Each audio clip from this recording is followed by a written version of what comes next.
Today's episode is brought to you by Seltzer Mayberg, our newest sponsor, the attorneys at Seltzer Mayberg. You can find them at onecalllegal.com.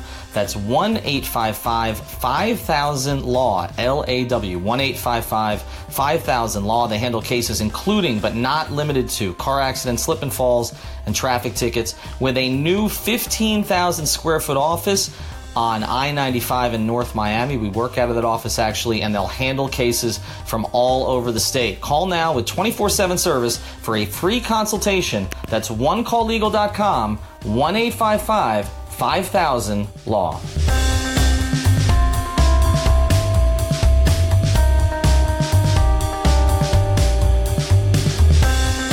Welcome into the latest episode of the 5 Reasons podcast. I'm here at Miami Dolphins Camp in Davie. Pretty soon, Dolphins Camp is going to be at Miami Gardens, but I'm out here with Alfredo Arteaga. You know him from 3 Yards Per Carry, one of the most popular podcasts on the 5 Reasons Sports Network. Check out all the other podcasts on our network. That includes Miami Heat Beat, also Swings and Mishes. Marlon's playing a lot better of late. I'm not sure if that's a good thing or a bad thing. Also, Out for the Count, our boxing podcast. We'll have new content soon. Goldie on Ice from the Stanley Cup Finals and much more throughout the network. Also, check out 5reasonsports.com. That's spelled out F-I-V-E, reasonsports.com.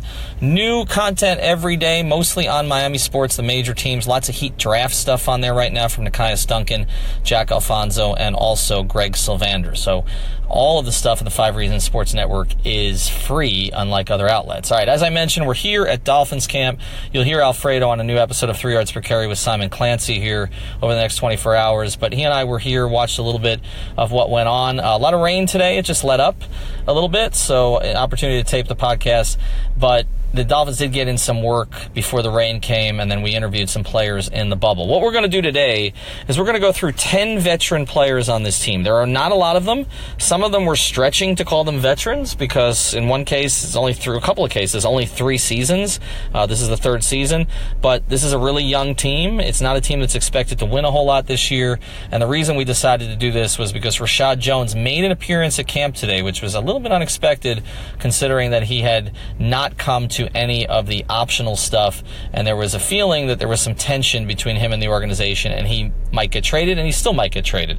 So, Alfredo, let's start with Reshad and get into what he said today. And first thing, he didn't work all with the ones. We were told that would probably be the case, that they're going to work him back in, so not to read into that. What did you take from what he told the media? Well, Reshad basically said that everything that we've been talking about for the last few weeks was much to do about nothing. Because he says he's happy to be back on the team. He's happy to learn the new system. He's happy to be playing in any role and any type of situation that they put him in. He says he spoke with the coach before his, I don't want to call it a holdout, but his disappearance from voluntary camp. And he said he spoke with the coach since. He's happy to be back. He basically said that, the fuss that we've been making about him all this time and all the rumors we've heard out there about him being on the trading block don't really amount to anything. Now, I think we know different. Yeah, I think we don't believe him. And the reason we don't believe him is because he has to say all these things. Now, let's start from the beginning here. He said voluntary is voluntary, and yes, that is true, although in the NFL that's not really true. And so him missing all of that time when he's got a new head coach, when he is one of the oldest players on the team. I mean, is he the oldest player on the team? I guess here John Denny, right, would be up. I mean, John Denny's going to be here. Reshad is 31. Right, and John Denny is, I think, in his mid-30s. But again, John Denny is a long snapper, and John Denny's going to be here until he's 62. So, Reshad is supposed to be one of the veteran leaders of a young team. And it's just pretty clear that both ways this is not going to be a happy relationship because from the Dolphins' perspective, he's a safety in his 30s. And they have another safety in his early 20s that they need to find the right position for. They have a guy in McDonald who they like a little bit on the roster already. We'll see how far they go with that. Who's cheap, and they've got Bobby McCain, who we're going to talk about here too, who they've kind of been shuttling to safety now from corner. They use a lot of defensive backs. They don't have enough defensive backs, another topic we're going to touch on. But as far as Reshad goes, it just feels like his time has passed. Like he has outperformed anything that was anticipated for him. He made a couple of Pro Bowls. He mentioned that today, by the way. Also said he's still one of the best safeties in the league. So he's not backing down from what his abilities are. he's still a good player. Actually, before we go forward, you wanted to talk about that a little bit, because I asked you a question as we were leaving today. I said, is Reshad still good, right? Because all I think the general public remembers from last year is him basically checking himself out of a game. Right.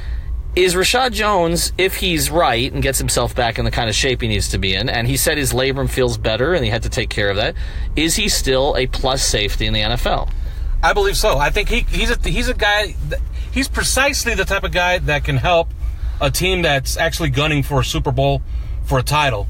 The last we heard of Reshad Jones, the last we saw him play, was the last game of the season last year in Buffalo, where he was running around like a madman. While you can make a case that a lot of his teammates weren't particularly trying for Adam Gase, he was. And he had a pick six from Josh Allen right before the half. So the last we saw him play, he looked effective to us. Today, I know it's just, the eyeball test, but he looked in shape. If he's right, he could help any number of teams. And I don't know his name, but we have a follower on the 3 yards per carry account who's been beating the drum about Reshad Jones fitting perfectly with the Indianapolis Colts. And I tend to agree with him. If you look at the Colts salary cap situation, they could fit him in, and they're in desperate need of a box safety to pair with Malik Hooker. So I would say that's a perfect pairing for Reshad Jones. All right, so before we get to the next player here, how does this end? Well, it's hard to see him getting traded straight up because they own $13 million. 11 of it is guaranteed this year. So in case you don't know how that works, it works pretty simply like this. If Chris Greer executes a trade, somebody has to place a phone call to Stephen Ross and ask him to cut a check for $11 million to send a guy out of town. I don't see that happening, so you could see a situation where they pay part of his salary and try to trade him for whatever they can get. All right, so let's move on to another member of the secondary, and you and I have both agreed that they basically have 5 players in the secondary right now. They probably need 6 or 7 or 8, considering how probably 10. Probably 10 on the roster. But as far as what's actually going to play on a regular basis, because as you said, they're probably only going to be in base about 10% of the time. That's 4 DBs. They're going to be in 5 DBs majority of the time, and probably 6 DBs a lot. If you look at what the Patriots did under Brian Flores in New England, and so one of those 5 DBs is Bobby McCain. And I know CK, or Chris Kaufman, is on the podcast with you, 3 yards per carry, has been tweeting about this idea of a 5'9" guy playing safety and moving from cornerback position, where he was up and down last year, right? Like he moved out to the boundary. He had been in the slot mostly, moved out to the boundary more. To be fair, after he got injured, his season kind of went south. Right, okay, but he was not quite, right, that's true, but he's not quite the player he was the year before. I think we had higher expectations for what he would do out there. What do you think his future is? Because I asked Brian Flores how Reshad Jones being back affects Bobby McCain, and he essentially said he didn't think it affected, or it wasn't going to affect him that much. He's going to have guys all over the place. What is Bobby McCain's role on this team? I think he's going to stay as the slot corner, because slot corners are very, very important in today's NFL. And I have Sport Track open right now, and if you look at Sport Track, they have him under control for the next 4 years at an average of about $6.5 million a year. If you judge, this requires a little bit of forward thinking, but if you look forward, he could be somewhere in that range of 4th or 5th highest paid slot corner in the next 2 years. So this is something that they value, a guy who's going to outperform his contract. So I would say his future is actually bright here. Right, but again, if you're looking at him making $7 million in 3 years, there could be 2 years. There could be an adjustment, right? Like there might be a restructure, something along those lines. Let's go to the linebackers.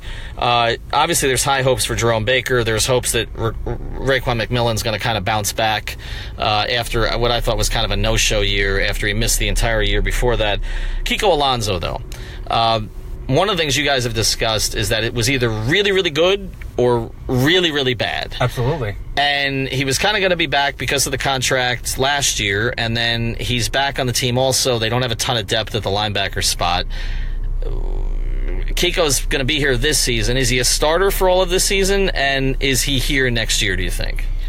Is he here next year? I would say no. I would be absolutely shocked if he's here next year, because they could get out from under what they owe him, which is a pretty penny. It's in excess of $8 million. But Chris Kaufman on our podcast said something really interesting a few weeks ago when we were talking about Kiko Alonso basically being dead man walking this season and this being his last. He said, if you look back at his forget 2017, because we can all acknowledge that was a bad Kiko Alonso year. But in 2018, he had some games, namely the first Jets game, where you could basically attribute the victory to plays that he was making. You have to somehow replace those plays. And it's not enough to just say that Jerome Baker and Raekwon McMillan are going to make up for them. I would say he's not for long here, but they do need a replacement. All right, let's go to the defensive line, and I think it's pretty much universal agreement that defensive end is the thinnest unit on the team if it's not offensive line. As in they don't have any. Right, so we'll get to him in a second. But defensive tackle, I just did a podcast with Devon Godchaux. I was impressed with him personally, and he said he's going to make 2 Pro Bowls before he retires, so we'll see what happens there. Vincent Taylor, I was impressed with on the field last year. I just thought he made pretty good strides, consistently throughout the year, both against the run and against the pass. What can these... Now you've mixed in Christian Wilkins, so you basically got 3 guys rotating at that spot. You got Akeem Spence in there at some point. Also, it seems to be stronger than the defensive end position, or at least more potential for right now. Which of those 2 guys, Godchaux or Vincent Taylor, is going to be the better player? Well, Vincent Taylor has shown more flashes, namely in as far as pass rush. But if you go back to Devon Godchaux's rookie year, he is the one of that stat that we tweeted out on 3 yards per carry not too long ago, where Devon Godchaux went an entire season without missing a single tackle. Now, he's a defensive tackle, so you're going to say he doesn't have that many opportunities. Well, he actually had about 58 in 16 games. So Devon Godchaux is a guy who, at his best, has shown he can play in almost any system. Vincent Taylor, at his best, is a guy that's shown flashes. So, it's really a flip of a coin, but I would say that both, since they're both cheap and under control for the next 2 years, are guys that you're going to see in a Dolphin uniform for the next 2 years. All right, so the defensive tackle position looks okay. Defensive end. I don't remember, and I've been covering the Dolphins in some capacity on and off since 97. I don't remember ever a position as thin on a Dolphins team as defensive end is right now. And the only way that it looks different is if Charles Harris becomes something that we've given up on him becoming. Is there any chance that Charles Harris gives this team 7-8 sacks this year? No. And I'll say this. We've gone from watching Charles Harris get really, really, really close for an entire season and manage 1 sack to him getting opportunities and not getting even close. Now we're expecting him to actually produce in that role. I would say that whatever pass rush they generate this year, it's going to be through scheme, through blitzes. They're going to have to get it through the aggregate, but I don't think they can get it just through one player or one player alone. All right, we'll come back right after this break, and we're going to talk about the offensive players. I'm going to cheat again. We're going to pick 6 instead of 5, and we will go through those. We'll get back to our episode in a second. First, I want to tell you about one of our great long-term partners. That's Doral Toyota, and like us at 5 Reasons, they're pure South Florida. You can find all of your favorite Toyota models, whether you're looking for a new, used, or certified pre-owned vehicle. Doral Toyota is located at 9775 Northwest 12th Street. That's 9775 Northwest 12th Street, just a few blocks from International and Dolphin Malls. Experience the Doral difference, which means 4 years of complimentary maintenance and roadside assistance on all new vehicles, in-house financing available for credit-related issues. If you mention 5 Reasons when you call 305-680-1129, that's 305-680-1129, or come into the dealership, you work with a dedicated manager, not a salesperson. Unlike other dealers, Doral Toyota prides itself on an honest and transparent buying process. That's Doral Toyota, DoralToyota.com, or stop in at 9775 Northwest 12th Street. Vamos, let's go. Another great sponsor of the 5 Reasons Sports Network is ShipYourCarNow.com. That's ShipYourCarNow.com. These guys can move any car, any boat, any RV, any motorcycle, or any kind of equipment anywhere you need to move it worldwide. You have a business and you need to ship freight or machinery? Call them. College moves, new car, used car, buying the toy you've looked at for a while, make sure you call them. These guys can ship it all. Give them a call. or visit shipyourcarnow.com/5reasons. That's shipyourcarnow.com/5reasons. Make sure to mention 5 Reasons on the phone if you call. There's no job too big or too small. Ship Your Car Now moves it all. All right, back with Alfredo. We're going to talk about the offensive players here. A few more veterans maybe in this group. We're not going to talk about Laramie Tunsil because the assumption is Laramie Tunsil is going to be here a long time and he's going to be re-signed as their sort of linchpin left tackle, and so not really a lot to get into there. We're not going to talk about Ryan Fitzpatrick because that's a podcast for another day. So let's get into other players on the offense, veteran players on the offense, and let's start with Kenny Stills. Kenny Stills is a personal favorite of a lot of people because of what he does in the community, the way he speaks his mind, etc. But let's just be honest, Kenny Stills did not have a Kenny Stills year last year. And I guess the question is this. I'm watching Ryan Fitzpatrick, and I'm watching him throw the kind of balls that Ryan Tannehill was not throwing. And I'm wondering, and I don't know if Fitzpatrick will be the quarterback or not. Again, debate for another podcast, okay? And whether Rosen is going to be the guy who's going to be delivering from week 1. But how much of Kenny Stills' drop in production last year was the quarterback situation? How much was the injury situation? How much was Adam Gase not utilizing him properly? And how much was just Kenny Stills didn't have a very good year? I think it was all of the above. And you can start with what was happening in preseason, where we were watching Kenny Stills work a lot in the slot. And then the season comes, and you guys have all seen the numbers where Kenny Stills has traditionally been, and you wouldn't think that he's the guy that would be really productive out of the slot, but he is. And the season comes, and there he is out at flanker, running deep routes, and the ball was just not getting to him. So, I think with Tannehill's injury, there went Kenny Stills' production. As far as Kenny Stills going forward, you got to be eyeballing the situation in Kansas City and what happens with Tyreek Hill. Because if they're planning on winning a Super Bowl and they're spending like they're planning on winning a Super Bowl, don't you think that Kenny Stills would be a perfect replacement for Tyreek Hill for at least the season? Yeah, I would think so. And obviously with Kenny Stills, there's a lot less baggage, too, than Tyreek Hill. He's completely polar opposite in that regard. And I think that they would pay a premium for him.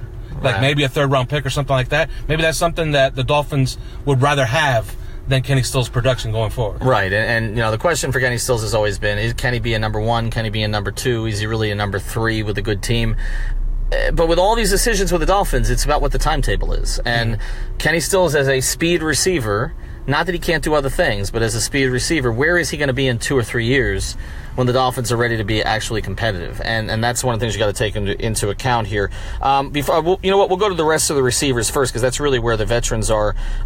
Let's do Jakeem Grant and Albert Wilson together. Jakeem Grant's a little ahead of Albert Wilson in terms of recovery, right? But both of those guys showed the kind of speed flashes and productivity that you wanted to see last season, and we felt at the beginning of the year that Adam Gase wasn't using either of them enough, particularly Grant, and then he starts using Wilson a ton, and then Wilson gets hurt, and then Grant gets hurt. Can either of those guys emerge? Well, first thing, they got to be healthy, right? Absolutely. But how productive can they both be? And are they core pieces? Because Jakeem Grant, when he was drafted, was not perceived as a core piece. Albert Wilson was thought of who might be a little bit of a gimmick player and maybe a 3rd wide receiver at best. But could they be 1, 2, or 3 receivers on this team? Well, Albert Wilson, we saw what he was capable of last year and the type of season that he was headed toward. We can all remember that Chicago game. He was absolutely electric. I don't remember, when was the last time you remember a Dolphin player being that electric in one particular game? Every time he was touching the ball, it was 60, 70 yards for a touchdown in that game. So we hold out hope, especially since Albert Wilson did not have hip surgery. He managed to get through that without surgery. Now, Jakeem Grant's a different story. I think it's entirely possible that under this coaching staff, Jakeem Grant could have a really productive year. And what does that leave you with? It leaves you with a young player on a productive year in a contract year where you want to kind of hoard cap space. So I think Jakeem Grant is an interesting guy to watch this year because if he produces like we expect him to produce, he can cost you money and cost you one of the other players. And who knows? It could even be Albert Wilson. All right, so the most productive receiver at this point of his career was supposed to be Devontae Parker. And I looked on the field today, and I got 11 confused because I forgot he was still here. And I was surprised that they re-signed him. And I think if it had been the same regime, they wouldn't have. Except, again, that Chris Greer had a role in his acquisition out of the draft. We've given up on Charles Harris. Yes. Have you given up on Devontae Parker? Because the difference is, when Devontae plays, yes, there have been flashes, okay? You go to the Tennessee game last year, right, where there were no other receivers to play. I mean, and it's not like his body type has changed. Like, he still has a prototypical receiver body type. It's just a body type that is always in the training room. Yes. Have you given up? I would say yes, because you have to play to actually be good, right? Yeah. So if you get paid what he was getting paid, and now he's getting paid a little bit less, but it's a friendlier team deal, meaning that at the end of the year they could just say goodbye, and it'll be an amicable breakup, but it'll be a breakup nonetheless. Now, the best of Devontae Parker is pretty damn good, but like you said, he's always in the training room. So if the guy can't stay healthy and can't give you 16 games, what good is he to you if he's great in 6 of those 16 games? Do you think that either of these quarterbacks can make him better than he was, though?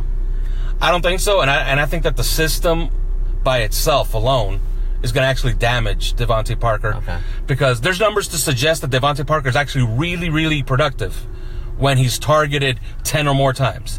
The numbers have been done. I don't have them in front of me, but I ran them last year on 3 yards per carry, comparing his numbers, yards per target, compared to Jarvis Landry yards per target. Mm-hmm. And Devontae Parker's yards per target, based on 10 targets or more, dwarf Jarvis Landry's numbers.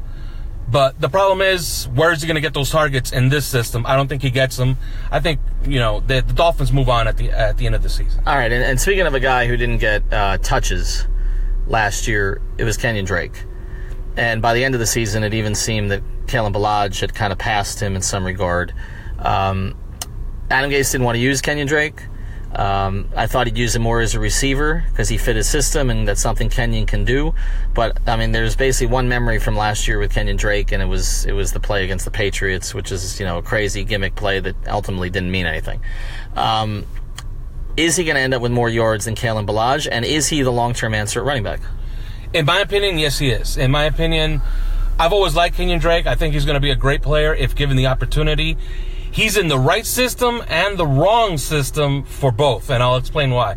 He's in the right system in the sense that the Patriots do feature running backs out of the backfield, and they could feature him in the way that he's been the most successful. Now, he's also in the wrong system because if you go back to, and I hate to be bringing up the Patriots over and over again, but that's who's here coaching this team. If you go back to what the Patriots do, they don't have a bell cow running back. And sometimes they'll even feature 2 guys. They threw the ball to Sony Michel as much as they threw it to James White last year. Okay? And you even saw people named Rex Burkhead handle the ball last year at running back. So, can they play 3-4 running backs this year and Kenyan Drake gets lost in the shuffle a little bit? He's another guy who's a free agent at the end of the year. I'd hate to see him go because I really do think that he has star potential. But that's a guy that we can't, you can flip a coin whether he's going to be a hit here or he's just going to be a guy that's going to complement Kalen Ballage as Kalen Ballage gets the majority of the carries. Yeah, and that's one of the things here is this was the whole debate with Xavier Howard, and it is with Laramie Tunsil. The Dolphins don't have that many good players, and so I think the problem for fans is going to be that the Dolphins might have to make some financial decisions, again, based on their timeline. And Kenyan's not an old guy, obviously, but they're going to make decisions based on their timeline, and that's going to cost them good players and some of the few good players they have until they develop some other words. All right, let's go to another of the real problem areas on the team, which is the offensive line. And, I mean, we've got Tunsil, and then you got Jesse Davis. Jesse, what position is he going to play this year? Right guard. Okay, he's a right guard, so he's not going to play right tackle. He's going to play right guard. And what does that look like, and is he here in a couple of years? Well, it looked like for a while there that they were going to try Jesse Davis at right tackle, and Chris Kaufman on our podcast, 3 yards per carry, had mentioned that Jesse Davis had played very few snaps at right tackle, but the snaps he did play, he looked kind of good. So he could see what the coaching staff was actually seeing. Well, they go out, they trade for Josh Rosen. Obviously, you can't have an experiment at right tackle, so you're going to go get a veteran. So the veteran they settled on was Jordan Mills. And I've made no bones about it on the 3 yards per carry account and my personal account. Jordan Mills is not good, folks. So Jesse Davis is back at right guard, his quote-unquote best position, a position that I thought he was pretty bad at last year. Namely, all you have is really Larry Mutunzala you could count on, and Kilgore coming off of injury. So the offensive line is, I would say, 4 question marks and 1 stalwart. Yeah, and and everybody says, which quarterback's going to play? In that case, 3 quarterbacks might play. And let me say that's the only reason why I can't pronounce this team to be good.